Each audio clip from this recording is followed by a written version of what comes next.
Welcome to this very special edition of the KJ Masterclass Live, the show which ensures that you profit from your time spent here with experts, either through their industry insights, information, or simply learning from them.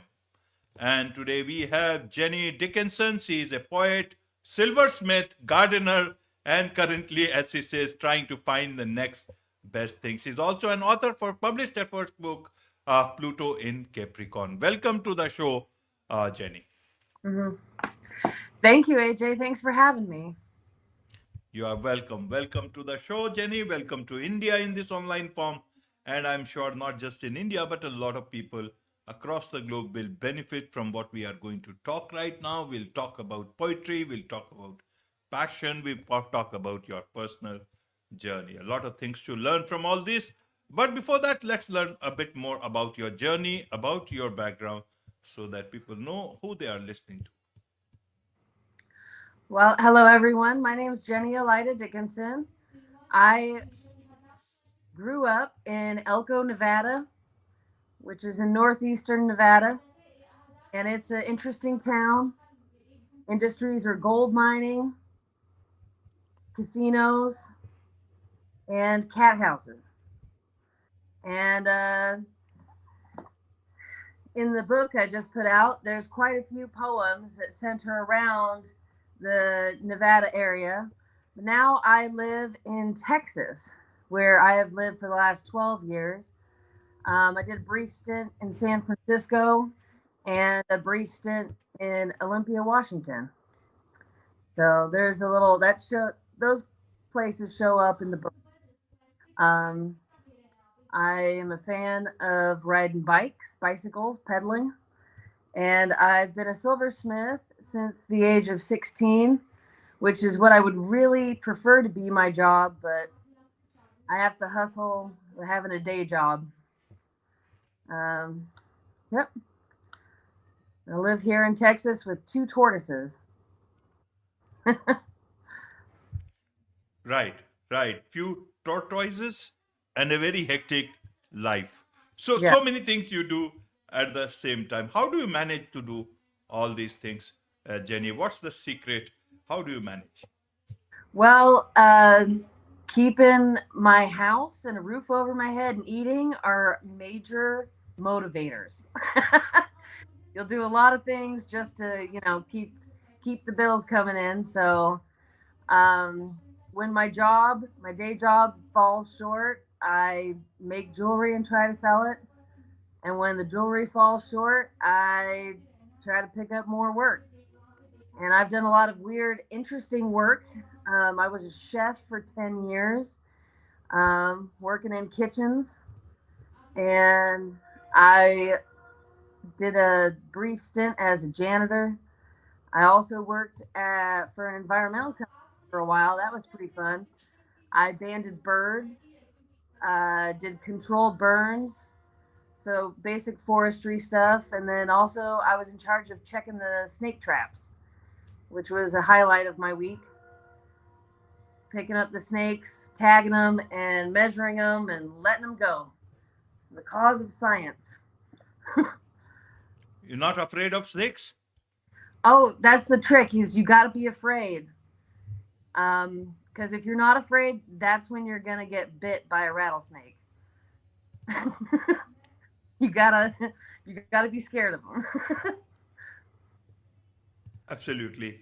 How do how did you get into poetry? And now what inspired your poetry? What are the type of poems that you have written in your book? We'll come to that. Pluto in Capricorn. I like that name. So tell us a bit about all these things. um I think, okay, so this is kind of funny, but I used to keep a everyday journal, and I've gotten away from that. But every day in my journal, I'd be writing, and I just, trying to make it interesting. And I started using illusion and poetic language, basically inspired by a lot of the poets that I've read. And you notice my last name's Dickinson, so I read a lot of Emily Dickinson's poetry. And that was like a major tipping point.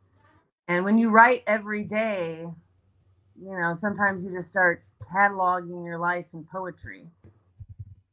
So I did self-published, and the title Pluto in Capricorn refers to the astrological transit where Pluto was in Capricorn from 2008 until very recently, where it left in November. And that was a whole 15 years. And so the book spans the best poetry of 15 years. And I had a lot more, but a lot of it was just, journal upon journal upon journal full of my everyday drivel. So a lot of it's just things that happen in life. And, poetry usually comes out of great feeling. And so some of them are kind of rough poems, and some of them are sad. Some of them are appreciative, and some are a little spicy. Right. How many poems are there in this book, Jenny? Um, I think there's somewhere between 90 and 100, because there's short poems on 1 or 2 pages, and then some poems go for a couple pages. So I'm actually not quite sure how many there are, but between 90 and 100. 90 and 100. And how many years did you take to write all these poems? Means it's a collection of many years of work? Yeah, so I kind of cut off some of my early poems. So the poems in here range from 2008 until the most recent poem was written in the last 3 months. Which categories do you think your poems will, most of them, fall under? What is it that you have written in your poems? You talked about feelings, but I want to understand it a bit more for the audience. Um, well, Amazon categorized me as Western erotica because I do have some cowgirlish kind of tendencies. So there's a kind of a Western bent, and I would say love comes up a lot. I've I I've had I'm 36 now, but this spans my entire time that I had fallen out of love with so many people. And yeah, so it has breakup poems, being in love poems, all the love poems. All the love poems. Yeah. Uh, who are these poems for? Who is the it that you have written this book for? Collection of poems. Um, I wrote it mostly for myself because there are many different men who these poems are about. And I actually put in here that I purposefully left off some of the dates and like mixed up the years in there so that nobody knew who was guilty or not, and to protect the innocent. Because I thought I was in true love multiple times, and I turned out to be quite wrong and delusional. Right, But right. my beginning poem in here is called Radical Appreciation. You make me feel like the end all, be all, and the beginning, which I thought kind of just summed it up for the beginning of the book. Nowadays there is a lot of talk about self love. Have you written any poem about loving yourself? I have motivational self-love poem in here. Um, let me find it real quick. I mean, it. I've. It's kind of a journey to self love, you know, because throughout the book, you see my heart get broken. You see me, you know, get put off multiple times. But in the there's a couple times where I picked myself up off the ground. Um, this one, it uh, it it was written on the back of a hitchhiking sign.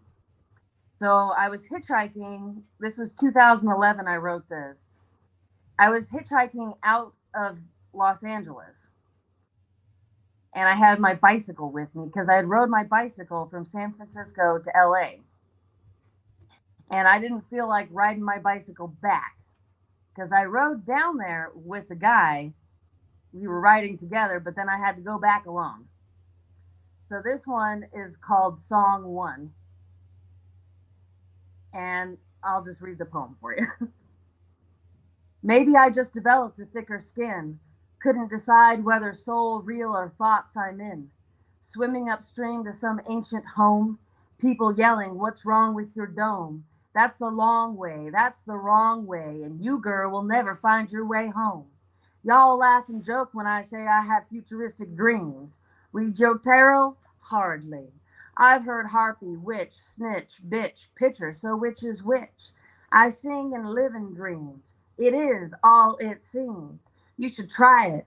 Open your heart and mind. Let them wander, set them free. You'll forget all those names, every name you had. I want you to see so you'll also be glad. And though the purple gray dusk will settle, worry will sweep your brow, just grit your teeth and remember metal. Just like unsinkable Molly Brown, this is Jennie D, never going down. Of course, never going down. So Yeah. is your motivation always about, about paying bills, or is it more than that? Nobody can just feel motivated enough only for paying bills. That will be taken care of one day. Beyond that, how do you look at yourself? You have got many more years on this earth, and so how do you look at your future? How do you plan it? I'm trying to plan it. You know, I feel like I kind of get blown around a little bit.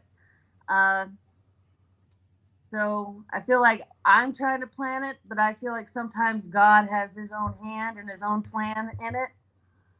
And sometimes I can't lean on my own understanding. I've got to figure out what his plan is.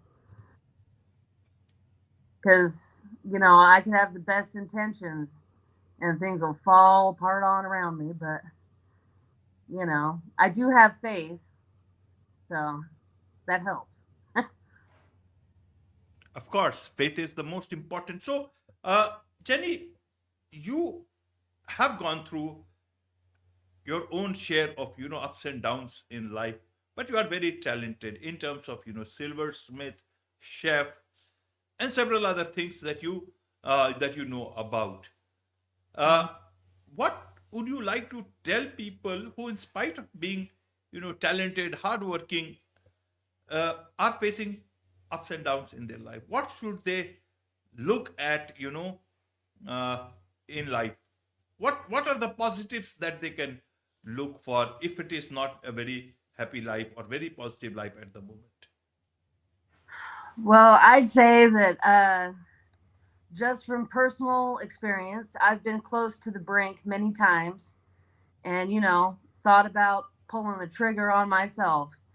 And I would tell everybody that is not an option and to never give up and to lean on the people that are around you because even a stranger you meet in the street could be your next love or someone that you love or someone that can help you, and that you're here to get through the trial and tribulation so that you can help others when they need it, when you know they need it. And so that every, they always say like, oh, I'm done with my character development. That, these struggles are there for a reason. You gotta go through them. Because what would be the point of life if it was just fun and easy? You wouldn't have any good stories. But definitely never give up. Absolutely. Never to uh, give up. Help me understand the title of your book and who is this book for? As I asked once again, Pluto in Capricorn. What does it exactly mean? And and and who is this book for? What can who is the audience that you kept in mind, or you wrote it for yourself? Um, I'd say that probably young women between the ages of 14 and 70 would appreciate this, because I feel like some of the poems really speak to what a woman feels. Um, and then as for the title, it, you know, I named it that because I was reading about the astrology of that, and that whole 15-year period. So Pluto's just moved into Aquarius. Now we're seeing UFOs. But in my uh, birth chart, it it really showed that this whole 15-year period was for me to work on relationships, relationships with myself, others, you know, romantic relationships. So I kind of, there's a romantic bent to the book. So I thought, okay, well, in the aftermath, I know what the astrology is that I went through, so I'll name it after it. Right, right. What about love? Means, should we look at love outside of us all the time, or can is love also within us? And once we start looking at us, we will find it everywhere. Well, I've known a lot of wise women along the way, and I used to scoff at them when they would tell me that you got to love yourself before you'll find the person that you'll actually be in love with. And it turns out to be true, of course. And when you're young and you got your heart broken, you don't want to see it. You just think, oh, if he'll take me back or he'll love me, then I can love myself. But it really starts with having your own self-respect and dedication to yourself, that you really get to meet someone. I actually am glad to get this book out of the way, because from now on, I'm not writing any more breakup poems or heartbreak or anything like that, because I've found my person. Wonderful. So the next book, that makes me understand two things. One is that there will be a next book, and that next book will not have poems like this. Yeah. The next book will probably not be poetry. It's going to be prose, and I hope it'll be an enthralling love story. Wonderful. Wonderful. There is much to learn from you, your life, your poetry book, and perhaps also the next poetry or prose book that's going to come. And I'm sure a lot of people would want to learn more about you, from you, want to connect with you. What's the best way for them to do so, Jennie? You can follow me on Instagram. The name is Elida Scope. It's a play off my middle name, Elida, and Kaleidoscope. So Elida Scope. And then that's also my website, elidascope.com, where I have the book, signed copies, and jewelry. All the handmade jewelry I've been making. Wonderful. It's a With this, it's a wrap on this very special edition of the KJ Masterclass Live. Thank you so much indeed for joining us.